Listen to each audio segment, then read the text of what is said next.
Welcome to the SoberQ podcast. Hi friends, my name's Mark and I'm an alcoholic. And Now There Is a Solution group is my home group. I have a step 5 topic today, and the question is, what did we discover about ourselves while sharing our inventory? I've got to say, this was scary stuff to begin with. I was quite frightened to sit down with another human being and talk about the things that I had never told anyone before in my life. I think this is a 3-part step.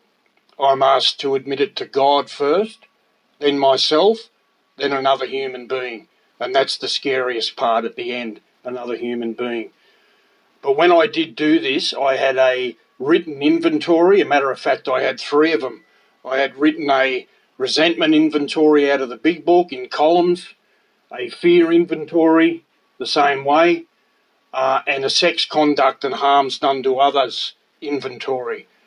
And I sat down with this guy who I'd asked to sponsor me and spent several hours going over my inventories.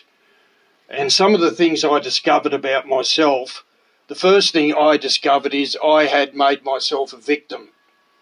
I had been blaming people basically all my life for my outcomes in life and my predicaments and the trouble that I had gotten into. And I had become an absolute genius at it.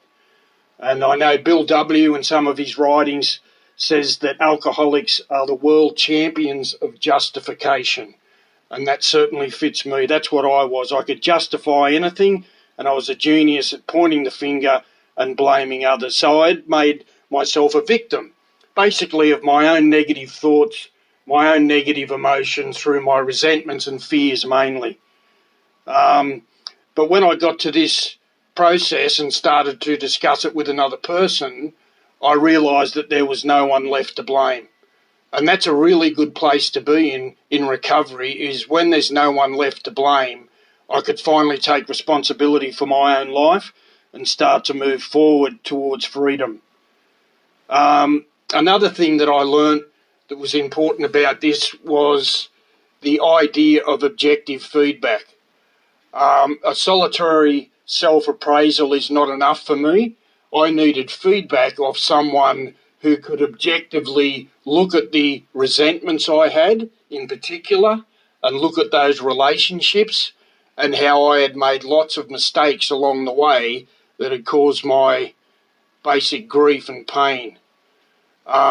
So being willing to listen and get objective feedback is something that I discovered through this process and found that it was very important for me to do that. Another thing was the power of the prayers involved in the 5th step process. There is a resentment prayer in step 4, there's a fear prayer, and there's also a couple of prayers in regard to sex conduct of the past.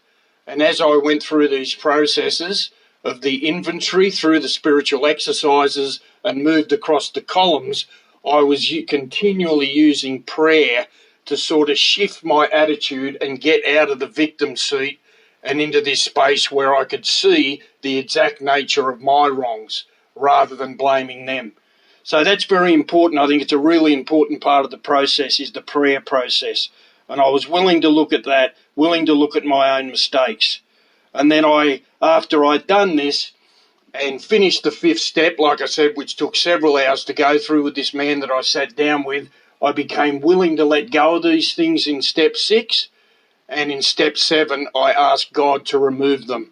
So the whole process of 4, 5, 6, and 7, the way I see it, is spiritual growth through subtraction and starting to really form that vital relationship with a higher power.